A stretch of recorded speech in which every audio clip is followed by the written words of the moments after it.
This is the Constructionist Podcast, where we take ancient stories, the person of Jesus, current events and topics, and help you construct a new Christian worldview that's relevant and loving to those around you. I'm your host, Kevin Bates. I'm a semiotician and community builder, looking at the signs of the times to build a better future together.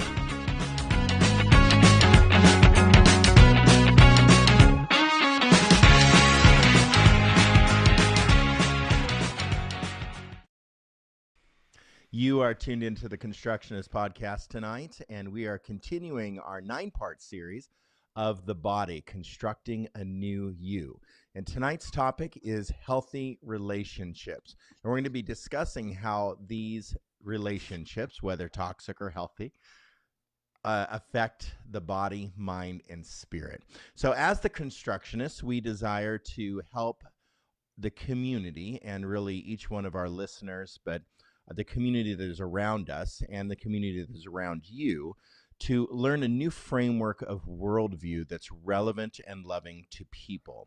And part of this is getting our own house in order. So we need to learn how to love ourselves in order to love others. And so we need to figure out a new worldview framework that is loving to self.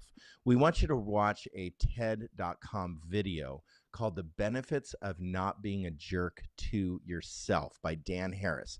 TED.com, that's going to be in the show notes, The Benefit of Not Being a Jerk to Yourself. And we promoted this video each and every week because we think it's an important perspective on the topic of the constructing a new you, the body, and learning a new framework of living and just considering self and considering others in our daily life.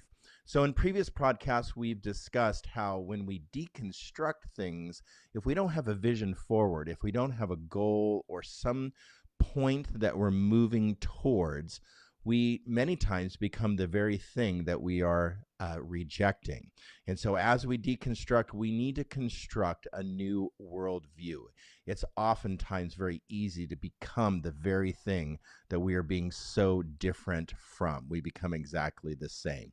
So this framework, doing away with old toxic behaviors, old habits, and constructing something really healthy to grab onto.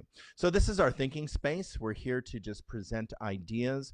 We're here to present thoughts. We're not claiming to be experts in these topics. We're just claiming to be thinkers and people that are here just having some fun with these topics and exploring new thoughts and new ideas, coming up with some imaginative, enchanting ideas we hope that many of you can cling on to in your own life and develop your own framework.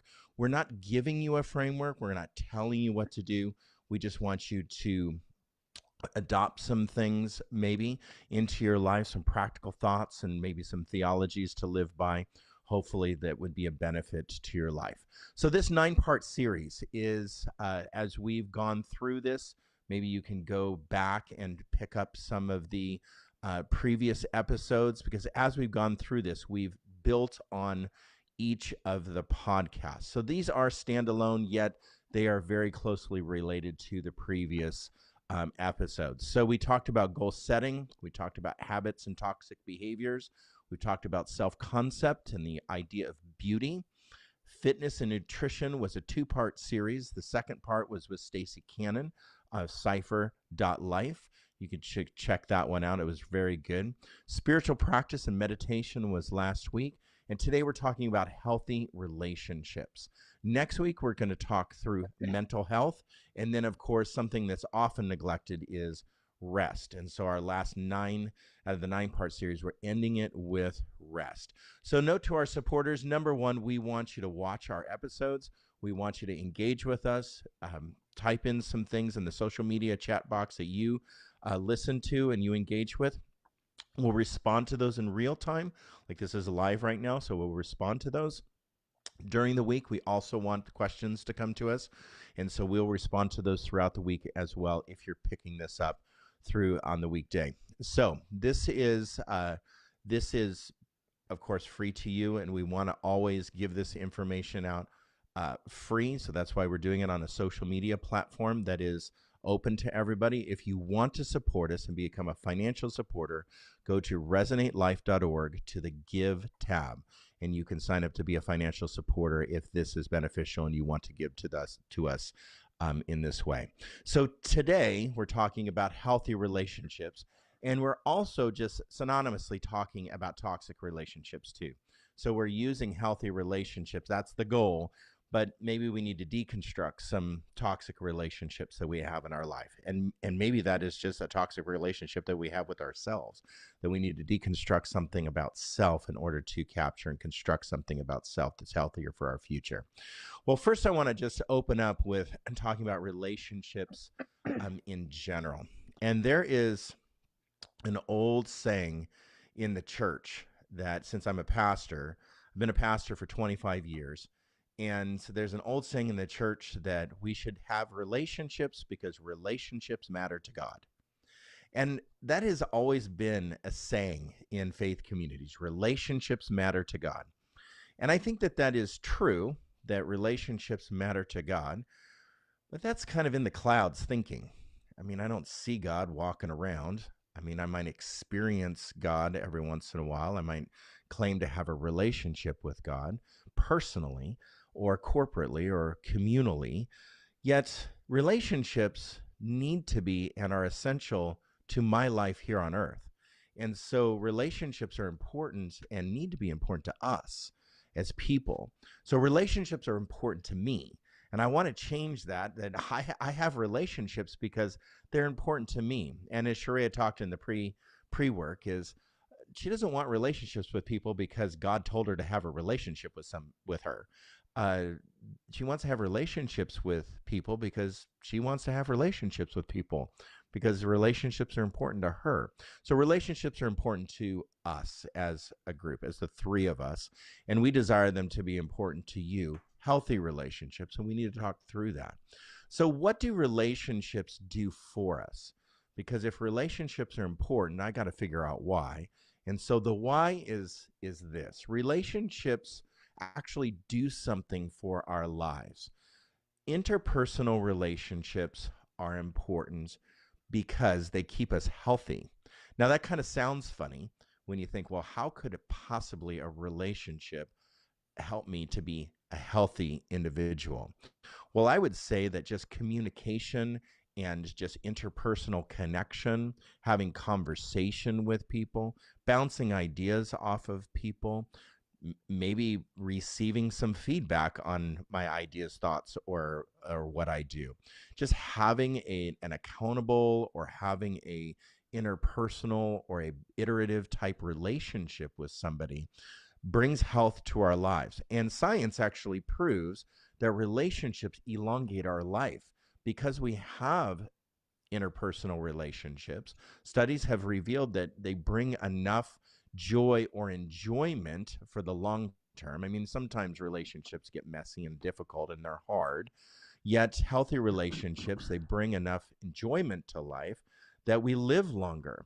And so a platonic relationship or a romantic relationship can help elongate our life. So if you want to live a little bit longer, or maybe learn how to deal with stress a little bit better through life, one of the recommendations is to develop new friendships.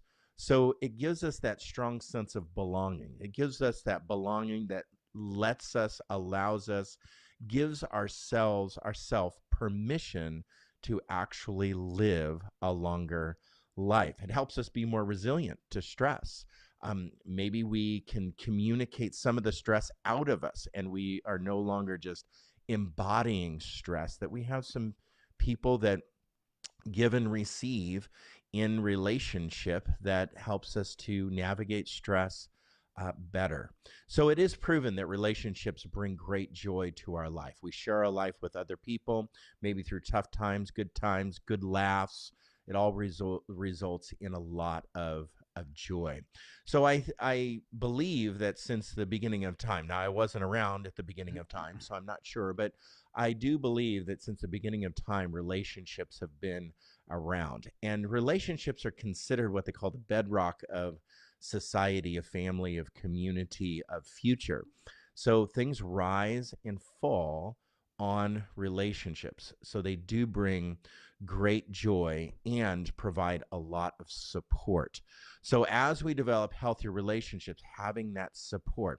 I don't know if you've ever had a workout partner or somebody that you go to the gym with, or a yoga partner, or somebody that you take a spin class with, or something like that in physical health. Sometimes that encouragement through that, I don't want to do this anymore, I'm giving up on this, I want to quit. During those quit times, you have somebody that's your cheering squad, like a cheerleader in your life. So that person gives you support in the times that, well, when you believe you can't make it, and when you believe that it's a tough time, or maybe you just don't feel, think, or perceive that you have the skill set to navigate it. You do have relationships and can build relationships in your life that can provide that kind of support.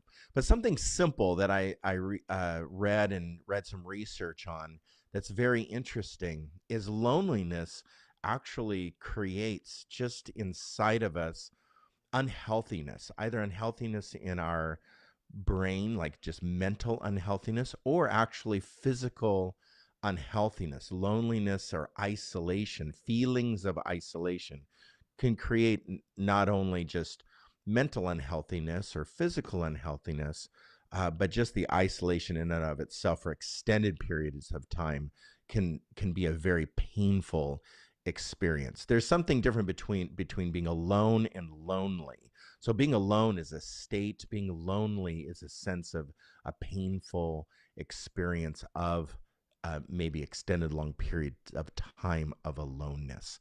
And of course, relationships help us to relate. And that is important just to think about, just maybe as existentially, that relationships, good or bad, how do we know how to relate to others is because we relate to others. So as we have friends, as we lose friends, as we're married, as we lose marriages, as we have work partners and work colleagues and we lose work colleagues, as we have that ebb and flow of relationships in our life, it helps us to relate. And so some people don't find a lot of value in relationships. And most of the time, in the 25 years that I've been a pastor, I feel like and think and perceive that I've been in this incubator study of toxic relationships.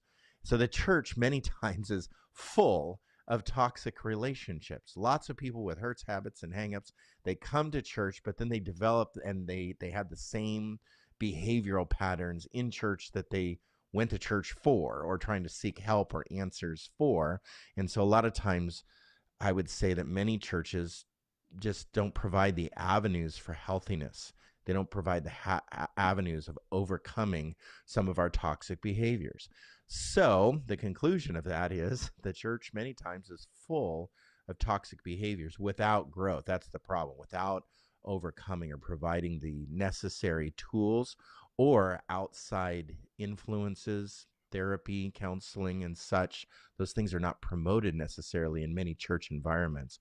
So we struggle many times in church to grow. So I've been in the church, many different types of churches for 25 years. It has been an incubator study. And I would say that most people, this is my conclusion, most people struggle with relationships because they struggle with relationships. Most people struggle with relationships because they've been toxic. They are toxic, or they're used to toxicity and just let toxicity perpetuate. And that is their foil. That is their comparison. That is their example of relationships. So if we could only develop a framework of healthy relationships, as we say, I don't want toxic relationships in my life, but I don't understand what a healthy relationship looks like. So if we could today spend some time thinking about just the space to think, no judgment. I mean, I've had toxic relationships in my life too. We all have. And we can all name it. You know, we were a part of it. And I have my side of the street, they have their side of the street, but together it created a toxic road. And so we've all had toxic relationships. But tonight we're going to talk about how to have a healthy framework of relationships. How are we going to develop relationships for our future. So with that said, I'm going to turn the microphone over to Sharia. She's going to talk about the first in faith communities, the relationship that's talked about the most. We're not Yet, going to talk about Asbury at all. no, we're not. I'm just so upset you brought it up. Jake is talking about the revival that's happening in Kentucky right now. It's been an ongoing discussion amongst some of us. No, we're just not going to talk about that tonight. We're going to talk about relationships. Thank you. So I'm going to turn it over to Sharia. She might bring it up. Nope. But I'm going to turn it over to Sharia. She's going to talk about questions in my relationship, our relationship with God. And what is a healthy relationship with God, Sharia? So teach us something. Help us to understand. Okay. So there's a very traditional approach to relationship with God that usually centers on some version of quiet time or devotional time. And while there's some value in that, we talked about spiritual practices last week and how quiet time is usually like this one-size-fits-all approach to spiritual practice. Mm-hmm. So while I do want to mention spiritual practice as an aspect of relationship with God, I also want to be clear that spiritual practice can look like a lot of things. So if you missed last week's broadcast, maybe go back and give it a listen. But relationship with God does not have to be confined to morning quiet time. In my experience, conversations around relationship with God center on what we are doing for that relationship, which makes sense since that's the part that we can control. But for our conversation tonight, I wanted to draw on a book that I just finished this week. I have the ebook, so I can't do a show and tell, but it's called Attached to God by Crispin Mayfield. Crispin is a therapist here in the Portland area who does a lot of work with attachment theory. And in this book, he uses the framework of attachment theory to look at our relationship with God. So we'll do kind of a quick overview of what attachment theory is and then look at it as it relates to relationship with God. Within attachment theory, there are 4 attachment styles. One is secure attachment, and the other 3 are insecure styles. We develop our attachment styles from our earliest caregivers, often our parents, and other relationships too can influence our attachment style. If, when we were little, our caregivers were able to respond to and meet most of our needs most of the time, we developed secure attachment. This includes physical needs like food and shelter, as well as emotional needs like belonging and helping to regulate our emotions. In adulthood, secure attachment looks like trust of others and of ourselves in the context of relationships. So we trust ourselves to ask for what we need. We trust others to meet those needs when they can.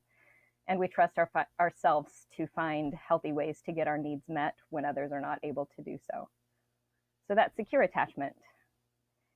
If for whatever reason our caregivers were unable to meet most of our needs most of the time, we develop an insecure attachment style. These insecure styles are based on the strategies we used to try to get our needs met. So while we develop these attachment patterns with our caregivers, we continue to use these strategies in our other relationships too. Most work around attachment theory focuses on people who are in one primary romantic relationship, since it's often in those relationships that we as adults feel our insecure attachment most acutely, but it still applies to our other relationships as well. So one insecure style is called preoccupied or anxious attachment. This style involves a hypervigilance to any shift in the relationship and a focus on managing the other's emotions in an effort to manage your own and maintain closeness. So if you're okay, then I'm okay. If you have an anxious attachment style and your needs are not being met, this can look like difficulty allowing ourselves to feel the painful feelings of unmet needs. So we call or text a bunch of times to try and feel closeness or to fix the situation and make those painful feelings go away. Can I ask a quick question? In your studying with this attachment theory, do you believe that that's anxious attachment theory or anxious attachment style is growing the more distracted we become as adults to our children? Is there any evidence Ooh. there? I'm not aware of any. That's a Okay. really interesting question, I and didn't know it's in one that I'd this. rather Yeah, I sit didn't. on for a while. Yeah, I didn't know in this author's explanation of anxious attachment style, does he go into distracted theory? The more distracted we are, the more anxious as adults to our children. As the Mhm. adults are distracted, does that play a part in our child's Right. attachment? Anyway, go on. I'm sorry to interrupt too Yeah. much there, but I just wanted to throw that in there if you knew of anything. No worries. I don't know, but it's a great Okay. question. Okay. Another insecure style is called dismissive or avoidant attachment. So if our caregivers were unable to handle our emotions, we learn that to maintain closeness, we have to hide our emotions. This style involves withdrawing to avoid feelings of unmet needs. So there's a hyper-independence and self-reliance. This can look like creating distance to avoid painful feelings and a disconnection from one's own feelings. And the last style is called fearful or disorganized attachment. This usually shows up in cases of abuse and trauma, and it's called disorganized because it will use strategies from both the anxious and the avoidant styles without a clear pattern. Underneath this style is a lot of shame and feeling unlovable. Right. So that's the basic framework of attachment theory. And you can extrapolate that to any of your relationships. Kevin will talk about it a little bit later in the context of relationships with others. But I've been really intrigued with the use of attachment theory in our relationship with God. One foundational idea in attachment theory is that the responsibility for healthy closeness in the relationship begins with the caregiver. So it's not our responsibility as young children to facilitate closeness in the relationship. Although many of us have had to do this if our caregivers weren't able to meet our needs. This is where we develop insecure attachment. If we look at our language around closeness with God, whether that's in worship songs or in sermons or devotional books, the responsibility for closeness gets placed on us. So even though God is our divine parent, and according to attachment theory, should be the one responsible for closeness in this relationship, in most of our Christian context, it nourishes an insecure attachment with God. So we often hear about how sin separates us from God, and so we have to try and be sinless and constantly ask for forgiveness to get back to closeness, even though Romans 8 tells us that nothing can separate us from the love of God. So an anxious attachment style with God can look like a preoccupation with avoiding sin and living a pure life. It can also look like a sort of spiritual workaholism, constantly having to do spiritual activities or be on mission for God, needing to be useful for God rather than resting in God's love. Healing Sounds like from... Puritanism to me. Oh, yeah, definitely. For sure. Yeah. Yeah. So healing from anxious attachment with God and growing in secure attachment can look like rest or Sabbath, being able to relax from hypervigilance and trust that God is still with us. In the book, Crispin talks about playing an hour or two of video games as a spiritual practice. So doing something that's fun and wasting time without worrying that God will be displeased about it. Avoidant attachment to God looks a lot like spiritual bypassing. So we know that we're expected to have the joy of the Lord, so we avoid any negative emotions about God. If you've internalized the message that worry means you don't trust God, so you don't let yourself feel worried, you've likely learned avoidant attachment with God.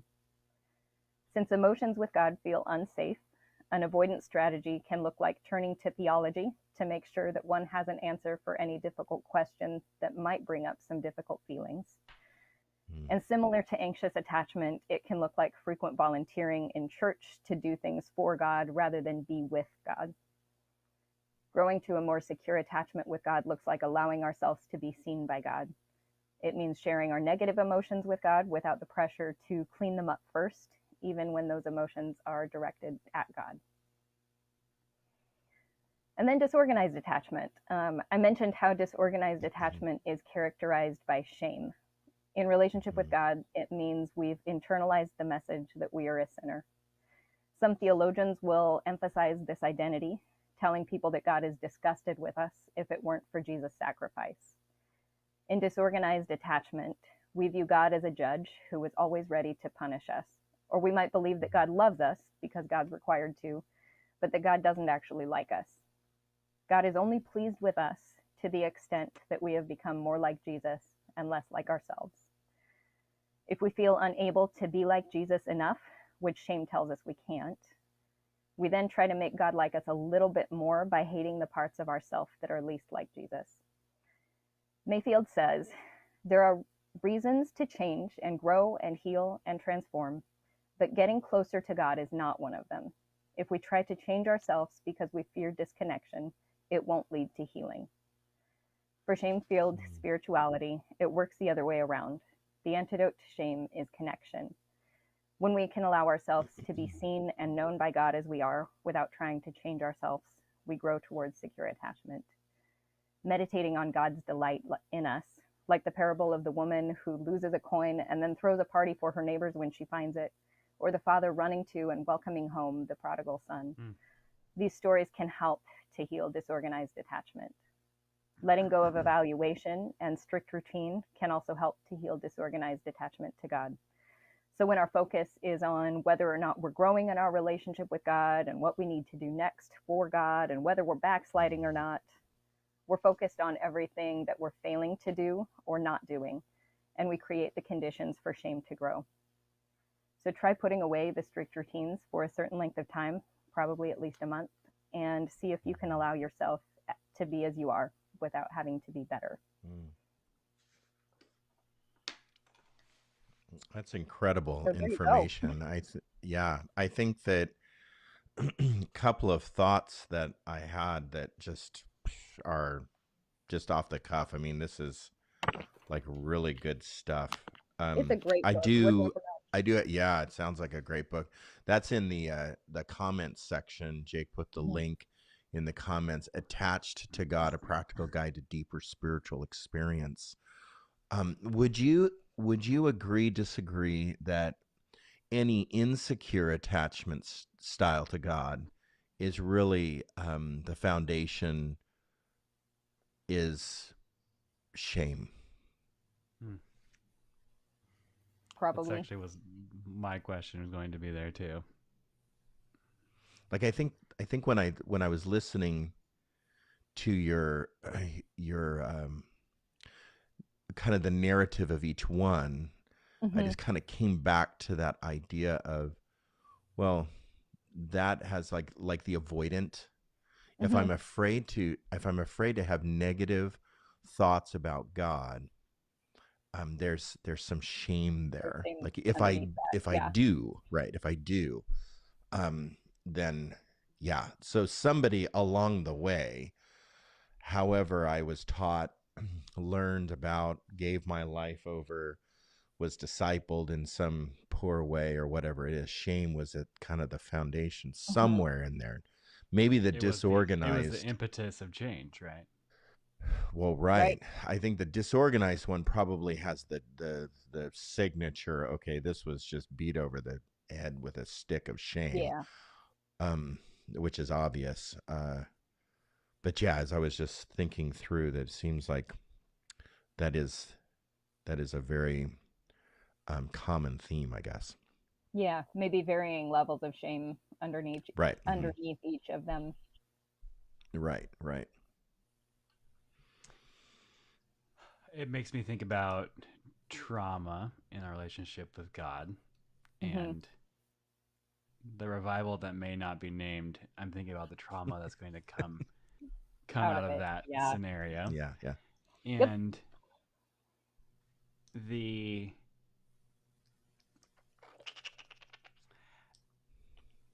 trauma that leads to shame and shame-filled lives, trauma leads to disorganized relationships.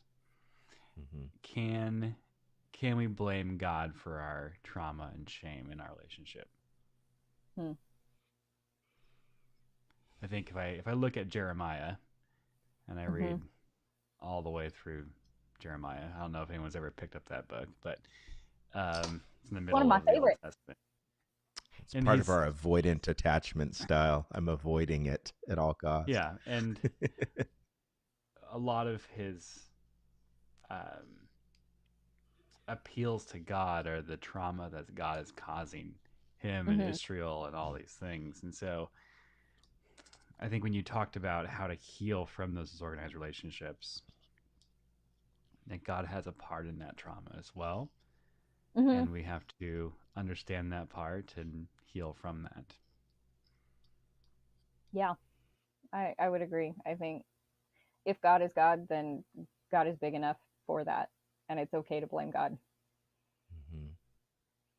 Well, also, you said something in the disorganized attachment about constantly trying to get closer to God, and I'm not worth it, Hmm. or I can't Yeah. get closer to God.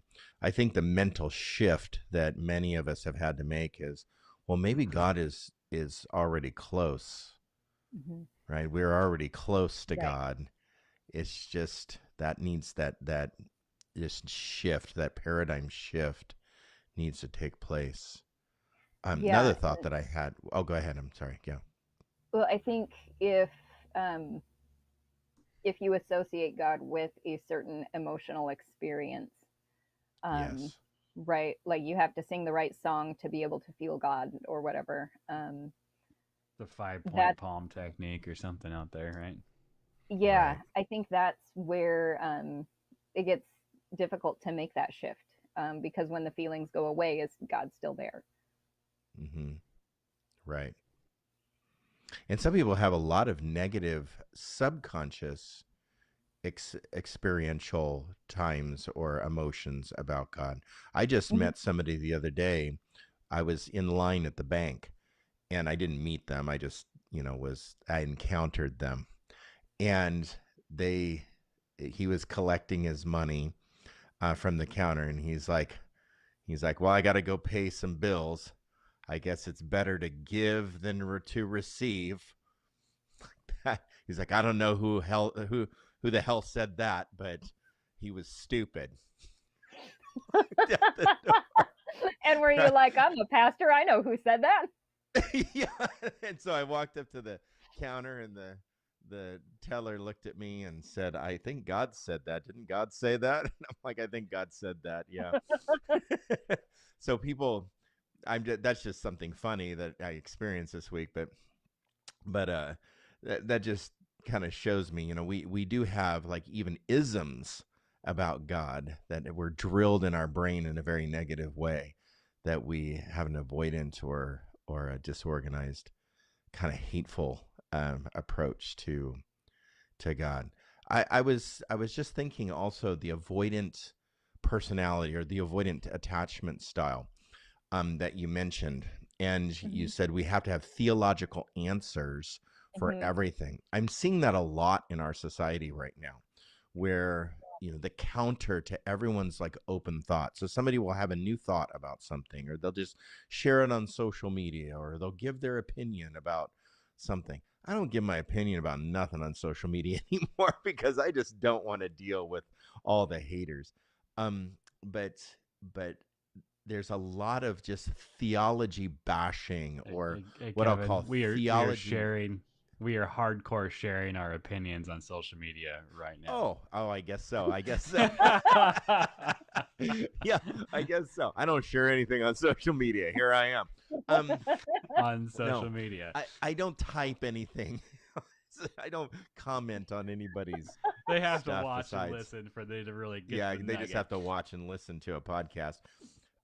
But when we don't allow other thoughts in the space then is Mhm. no longer sacred.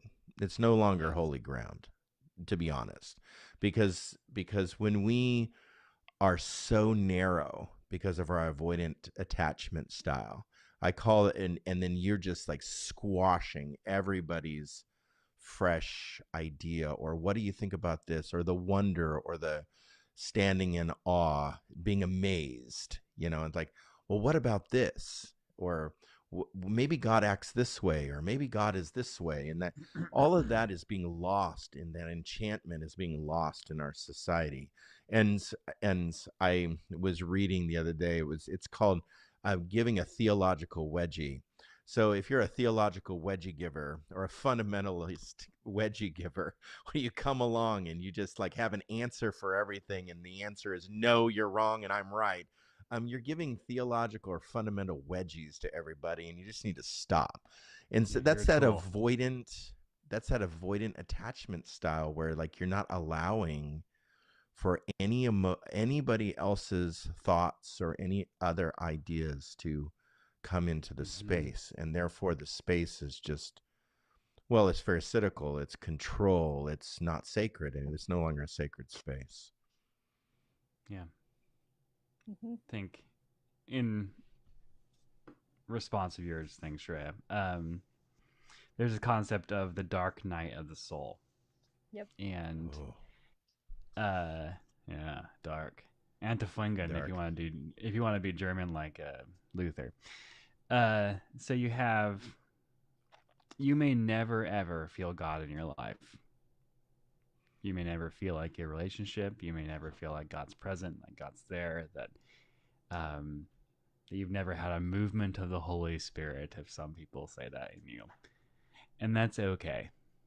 Mother Teresa, before she died, she said, if I am to become a saint, which she was, I will become the saint of darkness because I've never heard the voice of God.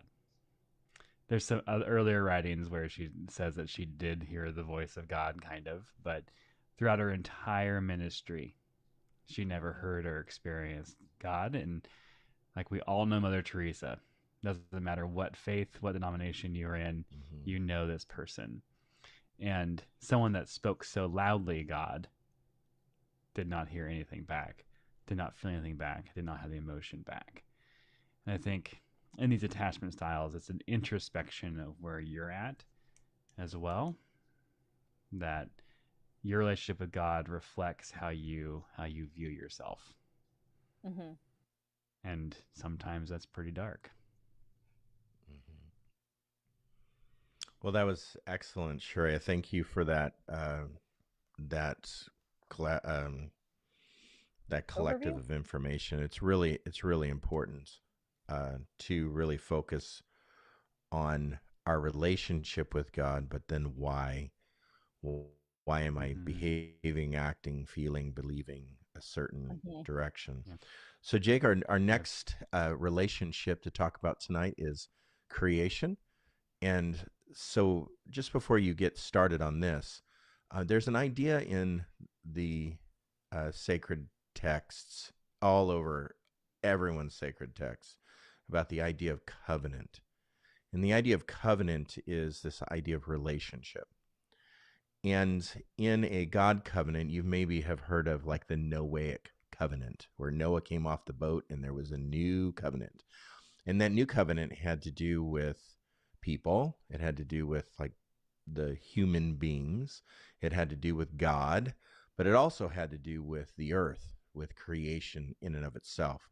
And so there was a covenant, a relationship promise given by God to people, that, well, basically God would never do again what had just happened in this narrative story, which most of us on this podcast believe is a story that was written for a bigger point, a bigger idea that we need to grasp, a more of a recreation idea. And so at the beginning with Adam, or this figure of the human community, and then Noah, this idea of the new covenant, and then we have Abraham, another new covenant. And so we continue on to the new covenants given. And then, of course, the Christ gives ultimately this idea of a new covenant. So relationships go awry. Relationships have ebb and flow. And that's just showing me all through like sacred texts, but like, let's say the Bible, there is this idea of covenant continually being built, like a new covenant, new relationship that God wants with us. And so this relationship with creation is a thread all the way through Scripture. And so, Jake, why don't you explain healthy relationships with nature, with earth. With creation, yeah. So, like Kevin was just saying, if you read through the Old Testament and just take a practice of looking at how the author describes the land and the earth and the soil and the plants and the everything about it, and the health of that ecosystem is directly reflected in the health of Israel's relationship with God and creation itself. And so it is how we treat earth is a direct metaphor, direct allegory, I don't know, a connection to how we are in relationship with God and in relationship with others. And so Sharaya is taking God, Kevin's taking others, and so I'm taking the middle section of earth. So last Sunday at our church gathering, I read the end of a poem by Wendell Berry, and it reads like this. Find your hope, then, on the ground under your feet. Your hope of heaven, let it rest in the ground underfoot. There is no better than its places. The world is no better than its places. The places, at last, are no better than their people, while their people continue in them. When people make dark the light within them, the world darkens as well. I firmly believe in climate change through the process of global warming. And we are in a global warming pattern. We should be in a global cooling pattern. The global warming is caused by humans, I believe, wholeheartedly, specifically through industry. The big word for this is called anthropogenic, that humans have caused this trend in the globe and in our ecosystem. We're in an ecological crisis that's coming to a head. Creation's in trouble, and it really is truly our fault. And so our connection to the land, to the soil, to God, is in direct reflection to how we treat the earth around us. Industry also has the power to change and affect the effect of their productions. And so when you look at salvation means that all of creation is healed, that humanity is healed, that the earth is healed, and that our connection with God to us and God to creation is also healed. So we had this idea that salvation is only for us, the individual, our personal reflection of our faith or religion with God. If there's one thing that I would love to do to change in the near history of Christianity, so the last 500 years, is that salvation is not only for you, but when Jesus talked about salvation has come upon your house. Salvation comes to villages. Salvation comes to people. Salvation's for the community, not for the individual.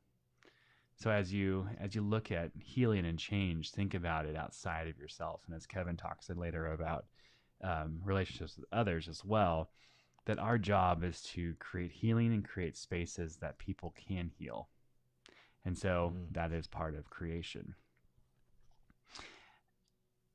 So the start of all of our idea of how to treat creation comes from Genesis.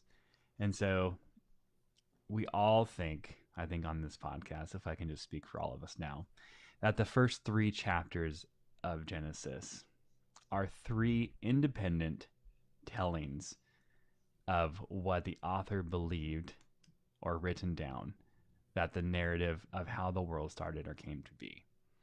And so you have Genesis 1, Genesis 2, Genesis 3. And so there's 3 cyclical poems that go together that tell the story of how the world came to be.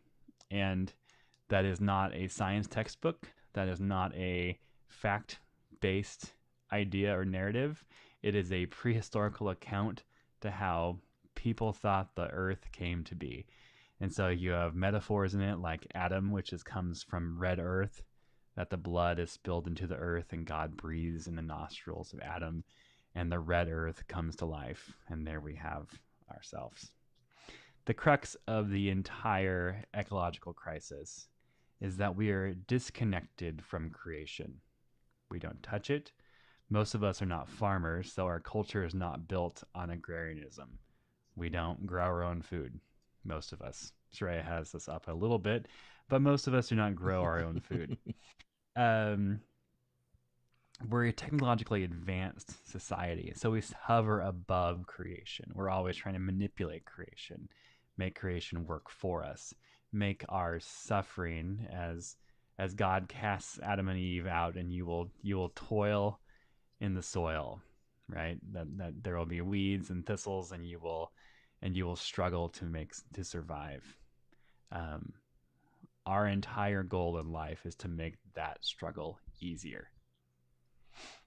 The verse that people turn to is Genesis 1:28, that God blessed them, like Kevin just said. This is an exact mirror of the Noahic covenant and Noah, but it's the Adam and Eve cover, the Adamic covenant. Genesis 1:28.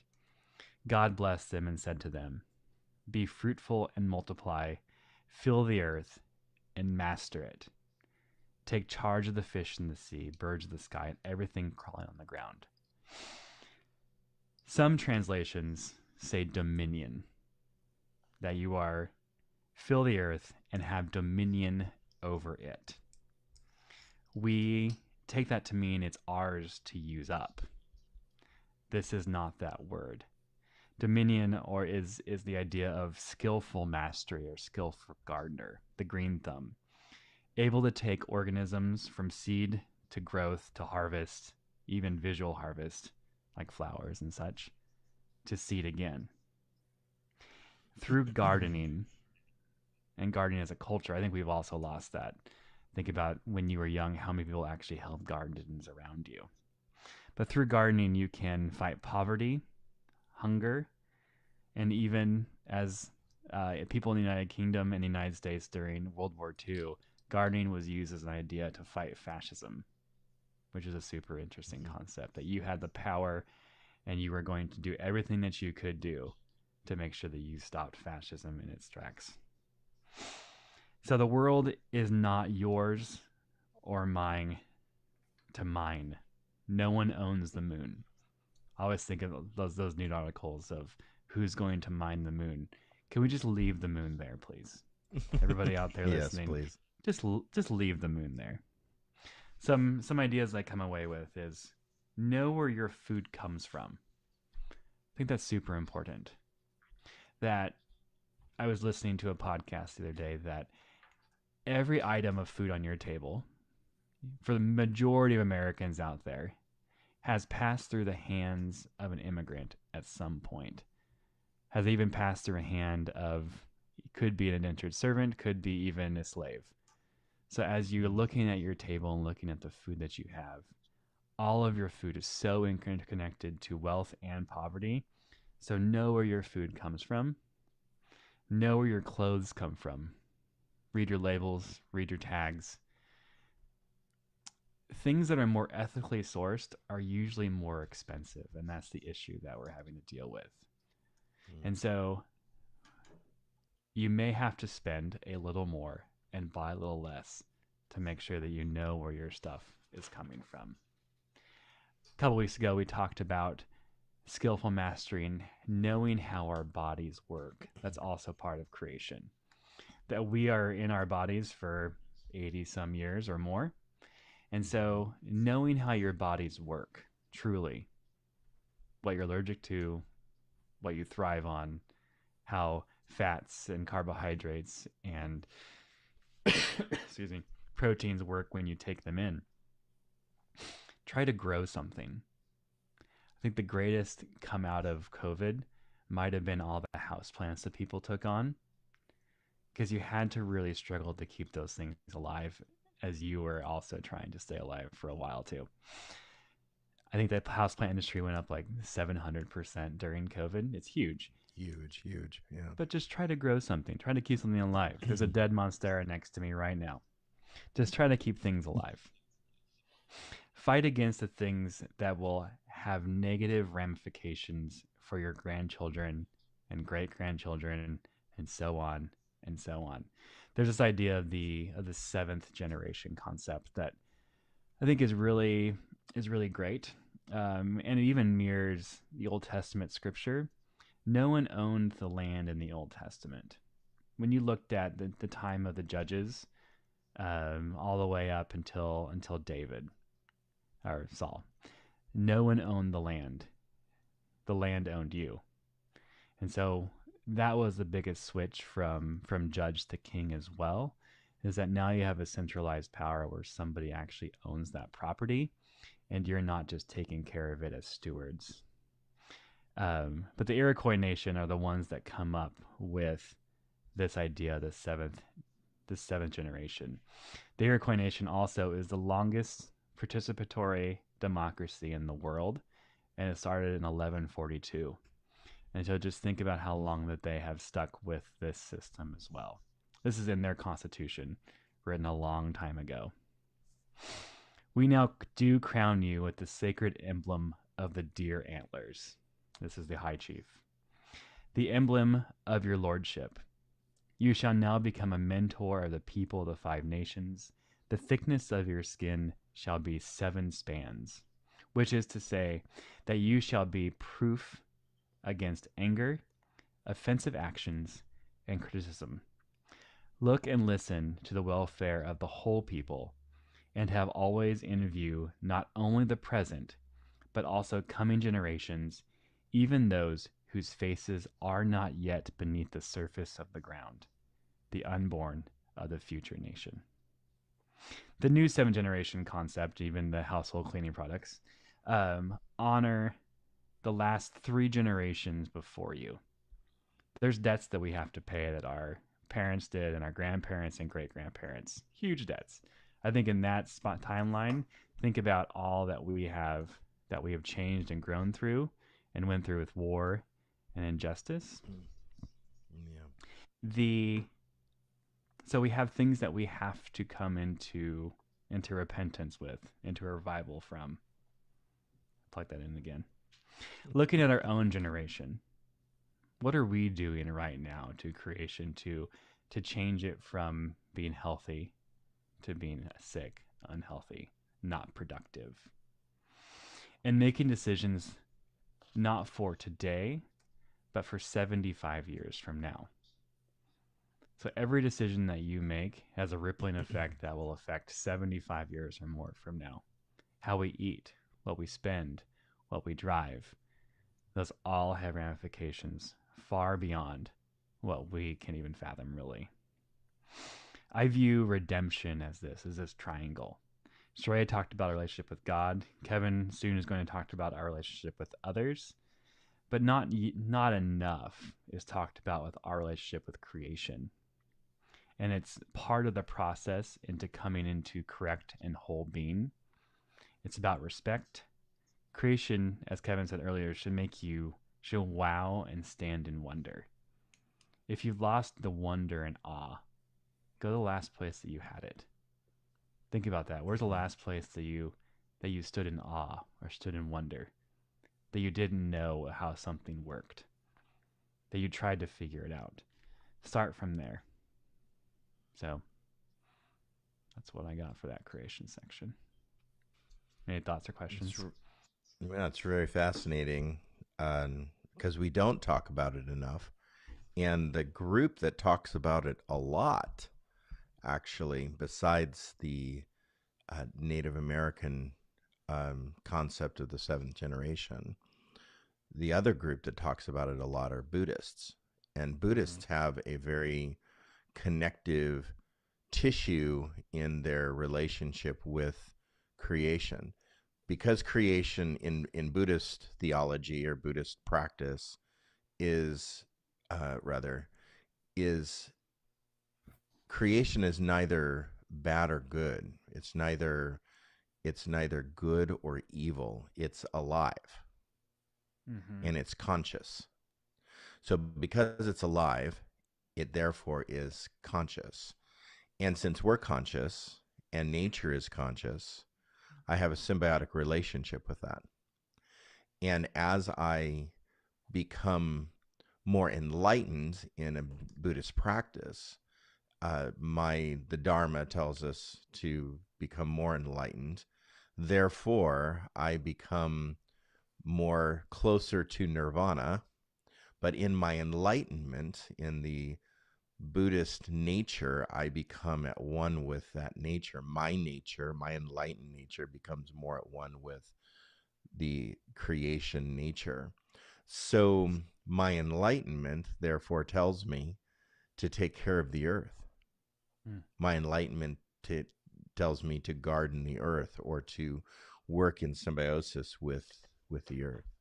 That's what a Buddhist actually practices, which I find that fascinating that they have a handle on that. But Christians just are, let it all burn type of mentality, because we get that theology from the fact that we're going somewhere else besides Earth when Darwinism. The end of time comes, that we're going to blow off to some heaven somewhere else. And I'm just not that. I'm a recreationist, and so heaven, according to Revelation, is coming here, and so I need to prepare for that, for my future, my seventh generation. Yeah. So something that Stacy snuck into her presentation, which I thought, not snuck, but said in a presentation, was that you have to look at all of your food as sentient. Yes. That even the plants that you are consuming, if you're not a meat eater, that those plants might have feelings and emotions as well. And I think that there's actually a lot of proof, or not proof. That thought is also seen in the Old Testament as well when you read through it. That the rocks cry out, right? There's a lot of those types of little verses throughout that the earth has emotion, has feeling, and what we do with that is super important. Yeah, I did not address the communities of Christians that won't recycle because they believe that it will make Jesus come back sooner. So you have two sides of this coin. You have the people that actually believe they're doing damage and want to do it, and the people that don't believe they're doing damage and don't see it at all. So the idea of the way that I understand, not to correct you online here, the way that sentient beings in Buddhism, they have perception as well. So there's aggregates of sentient beings. And so one of those is perception, consciousness. There's others. I can't remember all five. Yeah. But sentient beings would be more animals and human beings versus plants, although Buddhists believe that in consciousness, and so if it's alive, it's conscious. So that's why Stacy the other week was promoting vegetarian or veganism, because you're staying away from a perceptive, conscious being, and living in symbiosis with that versus consuming it. So what do we do if we can't afford that kind of food? Do the best, next right thing. I think that, and just look at what you can do. I don't think that anyone's is not basing this on what you have access to, but making the right decision. And I believe that I'd have to look this up. So, healthy food does not necessarily cost more than unhealthy food, calorie per calorie. Does that make sense? Well, how about clothes then? One more time. How about clothes? I know for a fact that direct trade and products that are made is much more. My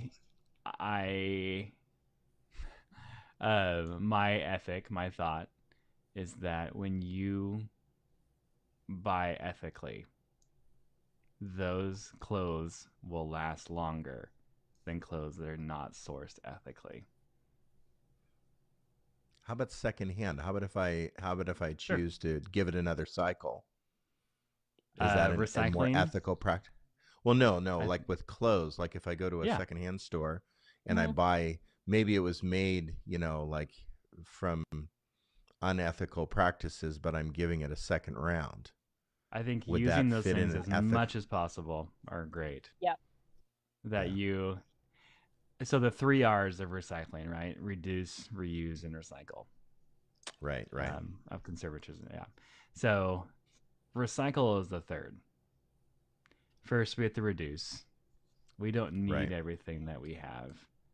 The next No. thing is to reuse, and reuse as much as you possibly can, and reuse and reuse and reuse. So the things that you have to purchase, that you have to buy, that you're Yeah. actually reusing those over and over again until they're spent.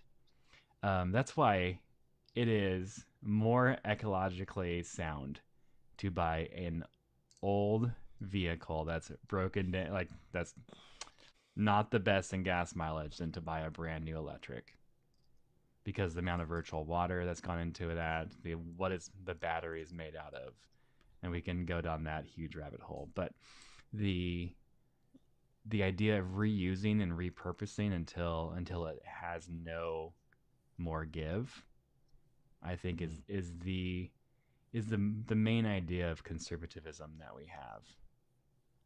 That our lives are to be stewards and conserve our resources, conserve, steward, guide, heal. I think two practices actually that we've done as a family is reduce plastic waste, plastic use. And sometimes that is really frustrating. I'm in the kitchen, I'm trying to put something away, and I just want a plastic Ziploc bag. And we have no plastic Ziploc bags. Just 2 nights ago, I'm trying to put food away, and I just wanted a plastic Ziploc bag, and I had to figure it out. And so when I did figure it out, though, it was really rewarding. I'm like, okay, I didn't need a plastic Ziploc bag. Second is we're a one car family. So really trying and striving to be and continuing to be a one car or sharing cars with my friends versus being, a 2 or 3 car family. Um, it's really, I don't think most of us, now I understand if, you know, both of us need cars and we need to get to our jobs and such. But I know 1 car families that they just wake up a little earlier and take the other person to work and then go to their work, or vice versa, and then pick them up from work, and or they're taking public transit home. It's been really rewarding to really strive to be a 1 car family. So there's other options that actually do cost less, that we can care for the environment a little bit more. Any other thoughts on creation before we move on to the I have others? a short one. Go Yeah, for it. So we talked a little bit about the creation story in Genesis, and yeah, Adam and Eve being kicked out of the garden, and the ground producing weeds and thistles, as like a symbol of the work being harder, or of suffering, or something like that. But something that struck me is that weeds are usually super healthy. Um, like before you go eat one in your backyard, make sure you're really solid on your plant ID, because you can make mistakes. yeah. But like for the Don't most don't part, eat nightshade on your weeds are salad there. really good. Right. Mm-hmm. So, I wonder if there's something to the idea of like trying to make the land be something that it isn't, like rather than working together with the land, trying to make it be what you want it to be. Yeah. Yes. Two examples that I have. There is such a thing as no-till farming. Hmm. Um, and second, if you're using the correct native species to the area that you're in, they will probably not require watering.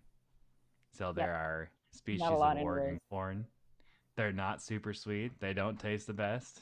That's kind of why we don't do this. But there are, if you really understand the land, you may Hmm. not have to even water your crops at that point. Well, but also some other ideas would be the community gardens that are Yeah. around. Like if you don't have the land, how do you make the land do what it's Do you? Yeah. not doing? Is to Mm-hmm. go to a community garden and participate. Uh, Yeah. Mhm. they kind of fell out of favor during COVID. I understand that. Yet they're around, and some of them are Yeah. just blank pieces of land sitting there ready to be, dug Yeah. up again to plant. Mm-hmm. And so, You have and you they're have probably a lot CSAs healthier around. right now. Yeah. You have CSAs, community supported agriculture Hmm. around, Yeah, so you can buy local and small. They're expensive, totally. And and we get that. Yeah, yeah.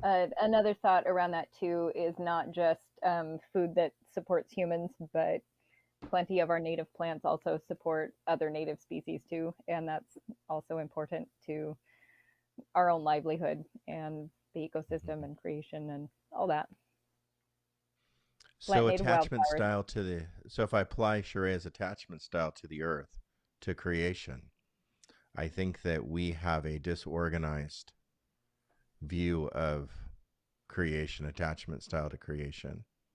Mm-hmm. We Yeah. react off of and towards creation pretty harshly. And maybe, possibly, it's because we have deemed creation evil, that we think that creation kills instead of gives life.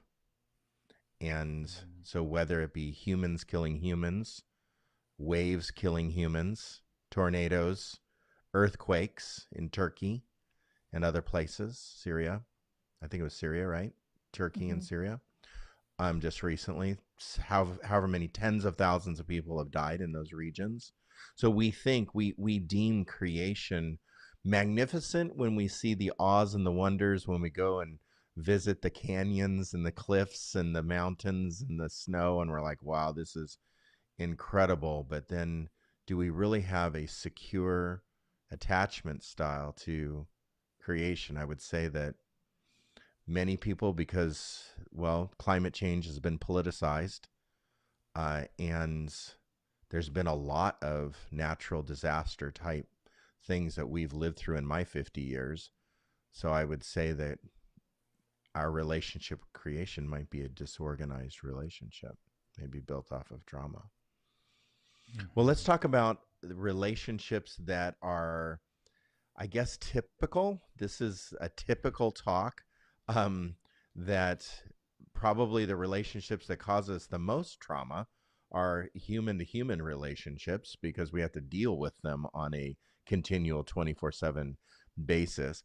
But those human relationships fall into different categories. Although these categories can overlap, the traditional categories of human to human relationships are friendships, where we have friend to friend. We have familial relationships, our family. So that could be cousin, aunts, uncles, grandparents, parents, and also, of course, our core family, like our husband or wife or partners or same sex relationships and children. So we have our family relationships. We have our acquaintances. So we have the people that just we rub shoulders with and our acquaintances. We have romantic relationships that we have. We have sexual relationships, and we have work relationships. So you can see right away that those relationships they overlap. They rub their own shoulders together. So you can have a family relationship, like, your husband, wife, that would, you would consider that your family, or same-sex relationship would be considered your family, and then your children would be considered your family. But then those cross lines into romantic relationships and such. One interesting category of relationship would be situational relationships. So you have a situation that you're in, and you develop a temporary, maybe maybe a lifelong, but you develop that in a situation. Maybe you had a crisis, and maybe you had a health crisis, and all of a sudden you became friends with your doctor. That's a situational relationship. So sometimes called a situationship. Kind of funny, but we have funny names for our relationships. So friendships between guys that are close are called bromances, and now we have situationships. Those are I'm friends with the care doctor that helped me through my heart attack or whatever. So that is a framework. That's a basic, like a list of human to human relationships that we have. Most people subscribe and believe in those kinds of relationships. I believe that they cross lines. They're more relationships are spectrum based more than just categories. Sometimes we have close relationships that are friends, but you would consider them, let's say, your best friend. Some people use that language. But those relationships, many of them are platonic relationships. They can occur in all kinds of settings. They can occur in work settings or just friendship settings. They can involve same-sex or opposite-sex people, or just all genders in general. Relationships in platonic style, or a classmate or a coworker. You can have connection with people in virtually every setting that is platonic. If you're involved in some kind of organization, you volunteer somewhere, those are all platonic relationships. This is, I believe, the social support relationship that we need in those categories of healthy, where we live longer, we are healthier in our body, in our mind, in our soul. These are the relationships that can be very supportive. So having a good set of platonic relationships can reduce your risk of disease, lower your risk for depression and anxiety. And actually, there's scientific research that it boosts your immunity. Now, the only reason for that is because you're around people that you're not normally around. And so they're bringing in bugs and viruses into your life that you haven't been exposed to. And so that definitely boosts your immunity. So that was just science right there. Of relationships. Then we have our romantic relationships. Those are like a next, I guess, level of intimacy. You can categorize that, of feelings of love and attraction for another person. And of course, romantic ideas can vary, and so you can be infatuated, or you can have more intimate, or maybe a marriage commitment in romantic relationships, or a lifelong partner style relationships. Those are described, I guess, in different ways. Romantic relationships can be, romantic love is a combination between somewhere of passion and intimacy. No one's really been able to categorize it or put it in a box of what a romantic relationship is supposed to look like, because the ebb and flow of life, romance or romantic passions and such, change or evolve, or there's sometimes more of it or less of it depending on your situation. And so you can have a romantic relationship that has a season of no passion, less season of intimacy, or greater seasons of passion and intimacy. So two big categories, platonic or romantic, basically are two categories that, sociologists and psychologists and relationship counselors have categorized, separating those two based on the love and the passion and the infatuation and the attraction towards another person. But then there's a third category of relationships, and those are toxic. And so these are the interpersonal relationships that get intertwined or intermingled emotionally and physically and psychologically, where your well-being is undermined. And so the toxic relationships in our life can basically leave us shamed. They can leave us humiliated. We're misunderstood a lot in toxic relationships. We don't feel supported in toxic relationships. So any relationship, whether it be familial, friendship, romantic, whatever it is, even coworkers, they can be toxic people in our lives. And so toxic relationships are really categorized by kind of some signature markers. Now to say, I have somebody in my life that does this thing to me, doesn't necessarily mean that you're in a toxic relationship. It just means that they're doing that thing to you. if they continue to do that thing to you, whatever that thing is, and I'm going to give you a list of things, but if they continue to do it, then it moves from healthy to toxic, where if you have a pattern of behavior or a pattern of, I guess, lack of support in your life. So lack of support is number one.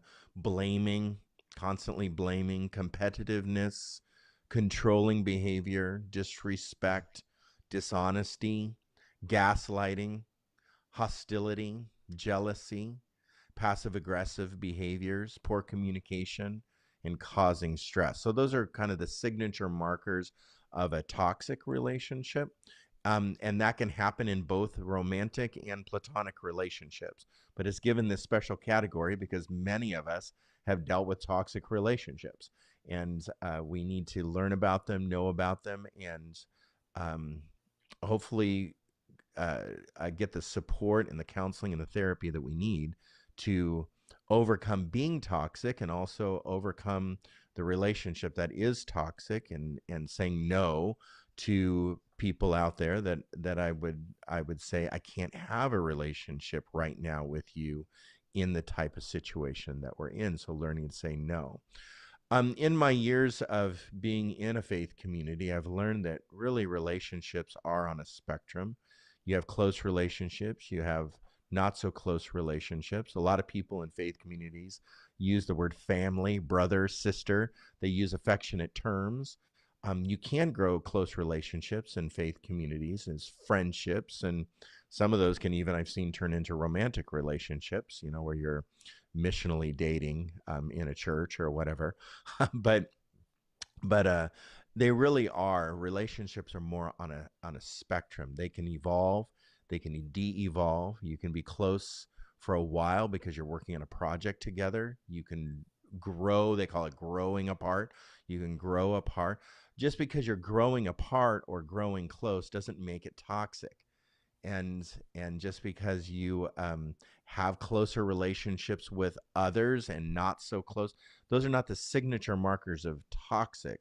There's a certain level of intimacy or certain level of purpose that we can find in relationships, and they are on a spectrum.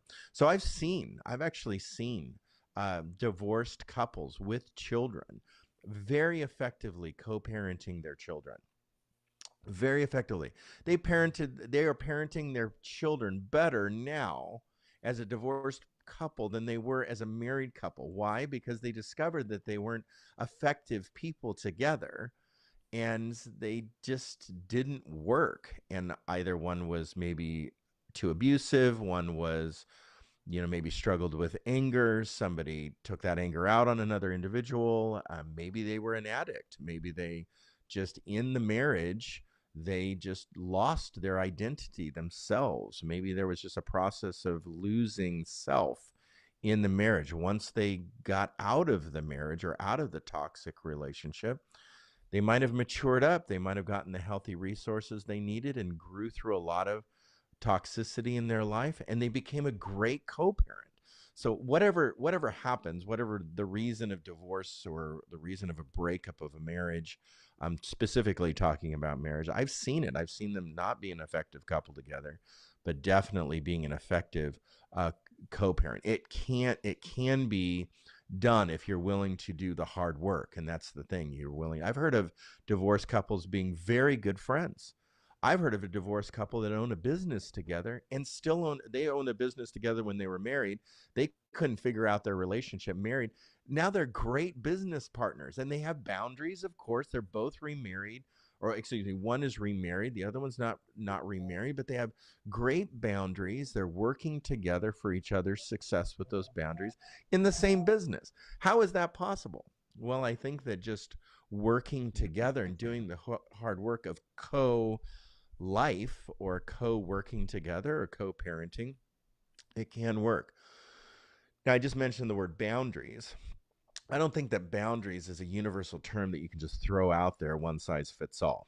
And when somebody throws the word boundary at me, usually they mean I'm judging your life, or I'm judging your relationships, or I'm judging your friendships. That's what usually happens. I'm judging your work ethic.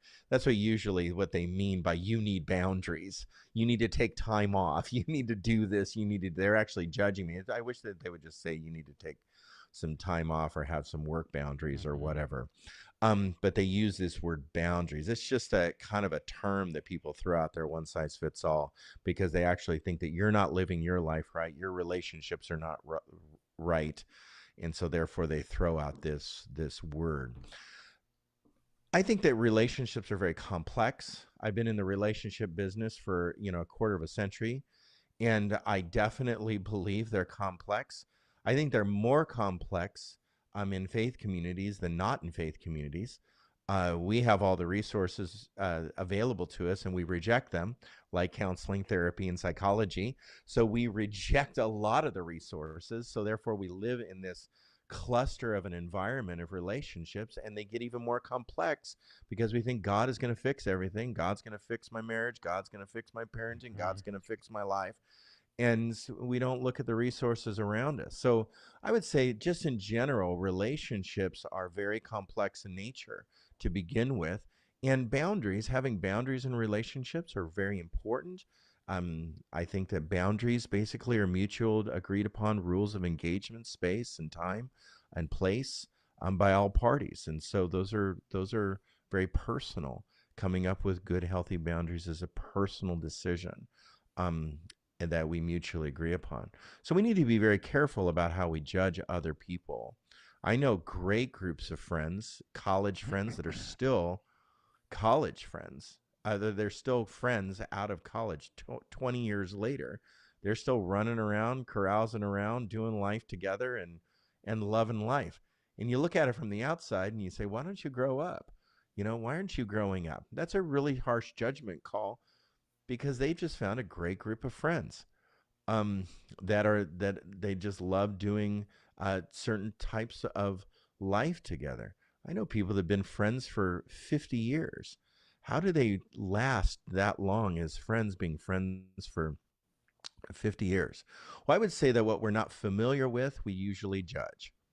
And what we're unfamiliar with, we usually are critical and we say, why don't you, grow up past your high school friends, or whatever the issue is. And I think we need to be very careful, and it's important to be very careful. Everyone, it's one of our main problems in society, is we're judgmental of people. We don't know people's situation. We don't know their marriages. We don't know their partnerships. We don't know their work environments. So the relationships that people have, they might have developed out of necessity. They might have developed out of a certain crisis. They might have developed out of a certain situation. And so we need to learn people. One of the critiques of America is the downfall of America is the breakdown of the nuclear family. And I've heard that for years. The judgment call there is people don't care about lifelong marriages anymore. That lifelong marriage, because we've entered into a no-fault divorce society, that is the breakdown of America. No one asks the question of how culture has changed.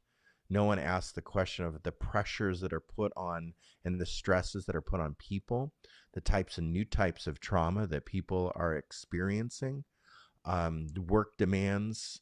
Now we have social media as a factor, and we have like internet shame-based, mentalities that we're wrapped up into.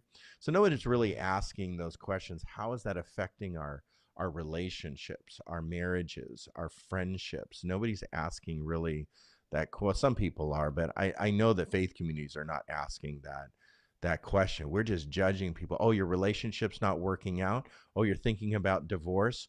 God hates divorce, right? And we just throw it at people. And it's like, well, maybe they're actually experiencing real serious dramas that we need to consider in this equation. Maybe this person is controlling.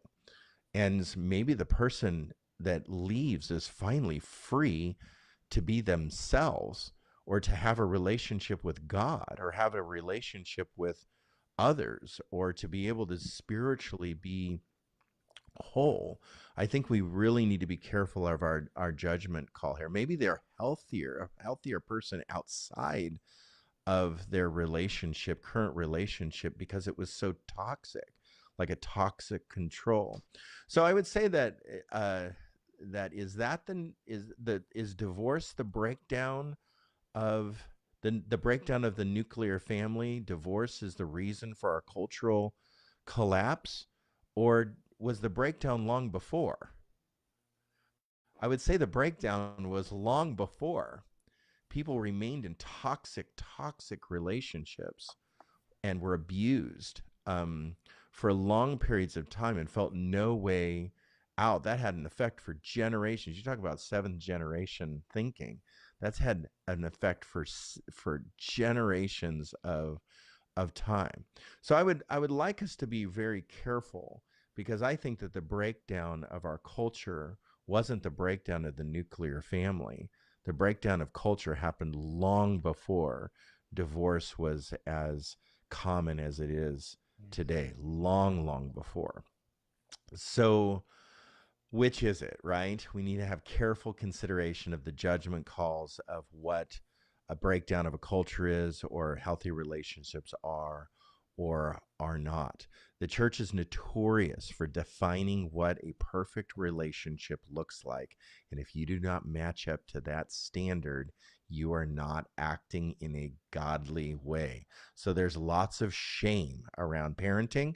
There's lots of shame around relationships in church. And if you are single in a faith community, that is just, you are not, according to faith communities and traditional Christianity, it's like you're not a whole person.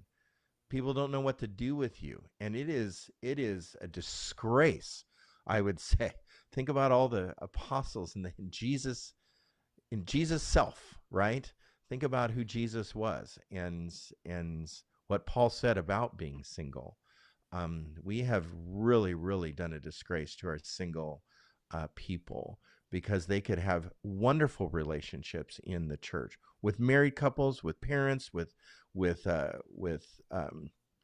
same age group. They have wonderful relationships in the church if we would just think of people as people first and not objectify them as a material. So let's talk about the breakdown a little bit. I think that the breakdown, what caused the breakdown? I think that we took spiritual and turned it into material. That's the breakdown. We took that which is spiritual and turned it into objects. So we, as the image of God, we objectified one another. We begin to objectify people.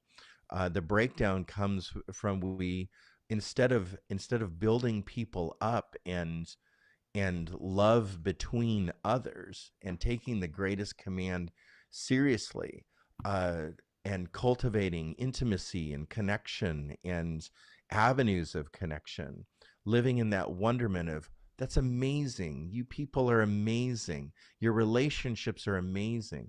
How you are treating others and looking for that wonderment each time as the image of God connects with another image of God, as friendships are built, as people connect with one another, whether it be 2 by 2 or 3 by 3 or groups or whatever.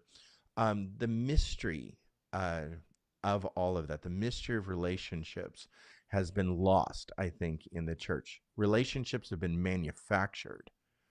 You take courses in relationships. You literally take courses in discipleship. How about just let's ask people questions, how they are and what their relationship, they want it to look like between each other and God. So some simple things, some simple ideas of creating wonder in relationships again, and really seeking after the spiritual in relationships, and the mystery of relationships is the mystery of who we are. Like, when was the last time you really wanted to know who somebody was? Their testimony, their history, where they came from, who their parents were, how they were raised, how they wanted to be raised. I mean, the mystery of basically their being. How about what they think their purpose is? Like, what's your purpose? Like, what do you want to do with your with your life? We ask people those questions when they're going through crisis. Like, I just lost my job and I don't know what to do. I lost my family. I lost my job. I'm now living in an apartment. And we go, well, how were you raised? Tell me about your history. Tell me about your background. We try to come up with solutions and pathways forward for people to find new answers for their broken lives. And I think that that's important. But how about let's just ask those questions all the time? Just live in wonderment about people and relationships and think of them as spiritual beings. How about beauty? Finding beauty in each other. That was a beautiful thing. You are a beautiful person. How about just finding truth in one another instead of always looking for lies? How about just let's dig out truth in each other, asking questions about what do you believe is about you is true. I'm finding good instead of always being like the evil sniper up on the building trying to shoot at people's sins. See, I told you, finding good in people. Like maybe we need to find pathways for people for heaven instead of trying to always make sure that people know that if they do these certain things that they're going to hell. How about if we just think of people with positive intent? I mean, the Buddhists think of people with positive intent. They look at people with positive intent first. Could we look at people with positive intent? I mean, Jesus looked at people with positive intent. So this enchanted imagination between us, I think, is an important thing that we've lost. That's been the breakdown of our, so we've objectified people, and we have for a very, very long time. And the more that you act different than me, the more that you look different than me, the more that you were raised different than me, come from a different background than I do, the more that I am unfamiliar with you as a person, the more I objectify you. So if you look different than me, you're obviously different. You're raised different. You act different. You talk different. Therefore, you are different. I'm going to treat you different. And therefore, you're objectified. Instead of living in wonderment and amazement and awe of just who you are as a person. Wouldn't that be the best society to live in? I think that would be a beautiful society if we lived in an enchanted imagination of with other people. So there's an old saying, and this old saying, I've been using it actually several times this week. It came to me just driving down the road I was riding with Jake in his truck, and I thought, have you ever heard the saying "in the main"? And he's like, no, I've never heard that saying before. There's an old saying called "in the main," and so this how do I describe it more? With people, it's very difficult with systems and business. And is that business a good business? Well, in the main, it's good. So the majority of it is good. Is that organization good? Well, in the main, it's good. And so the majority of the organization is good, right? So if you think, is that book good?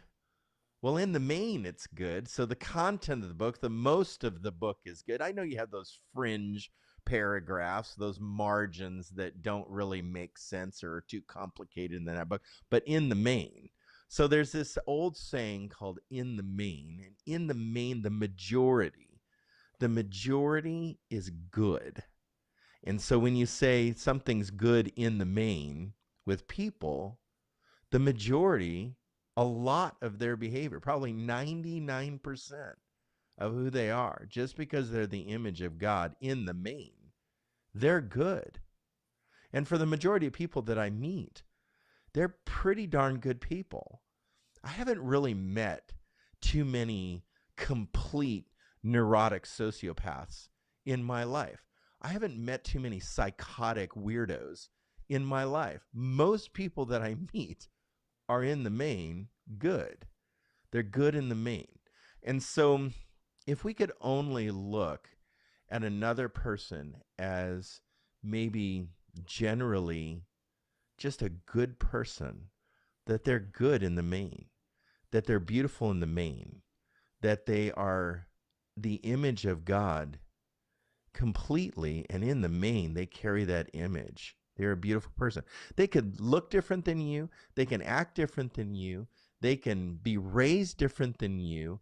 They can perform different than you, but in the main, just because they exist and carry the title human being, in the main, I would say that if we could only change that idea. So, what has caused the breakdown of our culture?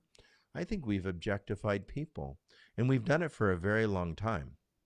The original sin of the United States of America is what we did to Native American people. We objectified Native American people. We treated them as objects.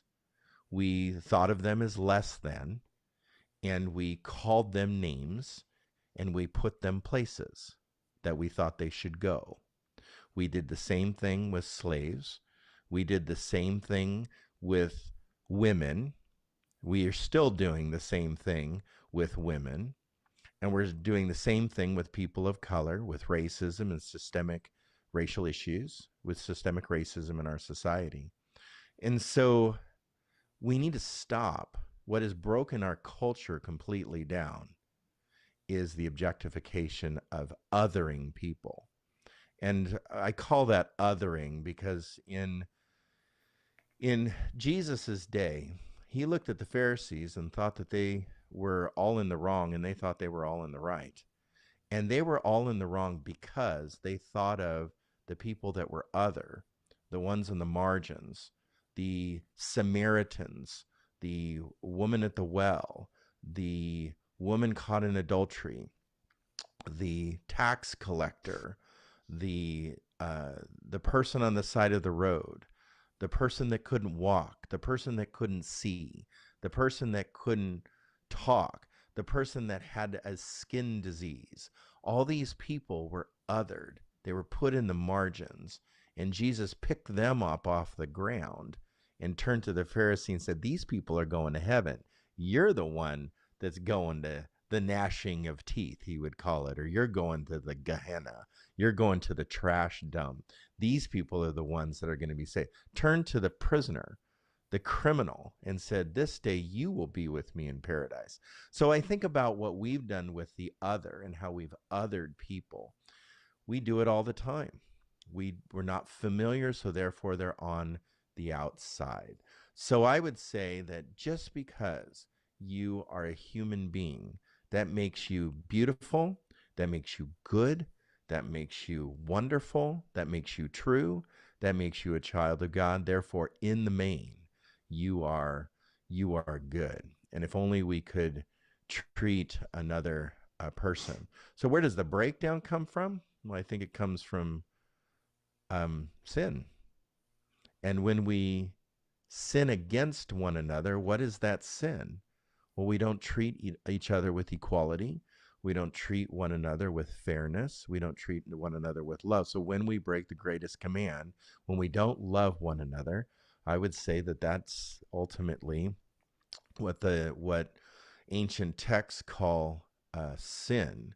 And so some people believe that there's a difference between gender with sin. There's a difference between I guess culture and sin. So it's we sin because of the evil age, or we sin because I'm this or that, or I have this title or a certain, I guess, level of leadership. I sin. I would say that we sin based on Sharea's opening, that we have certain attachment styles that make us miss the mark. We treat one another poorly because we have disorganized, avoidant, anxious attachment, insecure attachment styles. So how we were raised, a culture that continued to raise us, the people that influenced us, the people that spoke authoritatively into our lives, shame.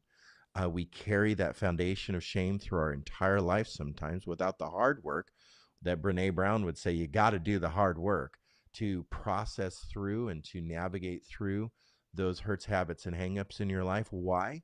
Because those attachment styles, whether it be disorganized, avoidant, or anxious, we take that out on other people. So I would say, as the faith communities and the one that I oversee or I pastor, the Christian community, I would say that our anxious attachment styles, our avoidant attachment styles, and our disorganized attachment styles. You talk about treating people as other. I mean, call yourself right now in a Republican environment, call yourself a liberal and see what happens. Call yourself just say the word global warming or climate change in an alt-right group. Just say it and see what happens. You talk about being othered. I mean, there's very specific names that people call one another now. Why? Because we've objectified one another. And I would say that probably treating people with inequality and othering others is one of the greatest sins that I see through the Bible. So that has been, I would say, the breakdown when we live in attachment styles, this anxious, disorganized, or this avoidant attachment style that early on we started to begin to develop in our lives. We carried that through. I would really refer back to Sharea's work in this book and do some reading and apply that lens that lens of attachment through our attachment style. So a fear-based attachment style, like an anxious attachment style, is definitely going to make you treat another person a certain way, not allowing emotions to be expressed as you were raised, whether that was quelched, devalued, demeaned, or basically like shamed out of you, expressing emotion, hurt, or pain that you were experiencing. Definitely would develop an avoidant attachment style. Definitely would motivate you to treat another person that way. And so in relationships, because of attachment styles, I would say are complicated. Some people say they're messy. They're worth it. I would say relationships are worth it. Healthy relationships take work. You have to grow through things. You have to learn to navigate life differently with another person. But I can tell you that there is much fruit, what I'll call fruit, much joy. You can fight disease, as science tells us, and you can live a long life if you do the hard work of relationships. Relationships affect our body. It affects our mind, and it affects our soul. And so with that, I want to just close this down, ask if we have any other thoughts, Sheree or Jake. Do we have any other thoughts about relationships and the framework of healthy relationships? Nope. Good. Okay. I think the framework of a healthy relationship, as you're saying, to find beauty and wonderment in another person, and to find that in yourself first, or you'll never have a healthy relationship. Oh, yeah. Yeah. Yeah. I didn't even get to having a healthy relationship with self. There is an old saying where there was a wise person that was asked by a religious teacher that said, "Rabbi, what is the greatest commandment that you can think of in all the texts that you've ever read? What is the greatest commandment?" And that rabbi, right, if you think you're a rabbi, tell us the greatest command.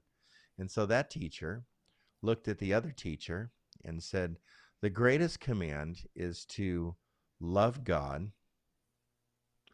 and to love your neighbor as you love yourself. And Jake's correct that in order to love our neighbor, we have to learn to love God and love ourselves in a very secure way. And my prayer and my hope and my positive energy that I want to send out right now to all of you is I hope that you find that security, may you find that kind of security. May you find the wonder and enchantment of God in yourself and others. And it might take therapy, it might take counseling, it might take some hard work. You could start with this book that we recommend. You could start with maybe Atlas of the Heart with Brene Brown that we've done podcasts on. There's books out there that you could start reading that we could recommend. Just ask us what those books are. We can recommend those. But I hope that you do the hard work, and healthy relationships are worth it. So that's my hope for you and the positive thoughts that I want to send out. So with that, thanks everybody for joining us. Healthy relationships are the key to joy and a long life. And I hope that you embody that tonight and listen to this again. Ask any questions you have. If you want to support us, you can go to resonatelife.org, click on the Give tab, and you can give to us that way. Just ask us questions. We're ready to respond. Thanks, everybody, and have a great night. Good night.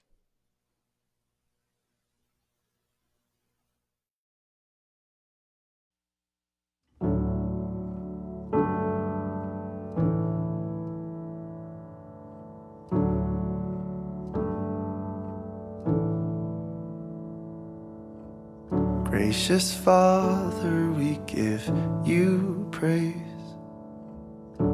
and thanks for this holy communion, the body and blood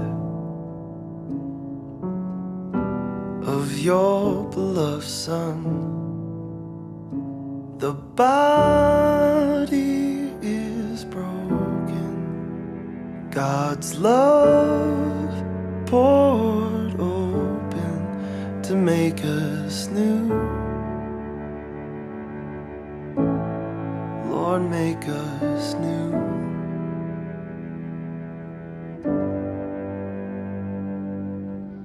Abba, Father, we bless your name and take part in this holy communion.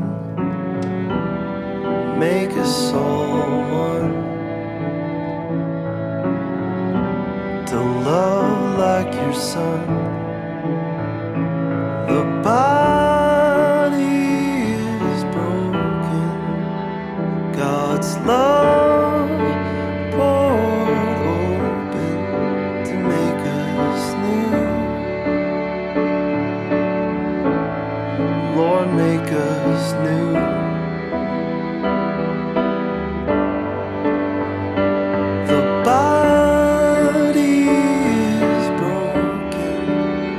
God's love poured open to make us new.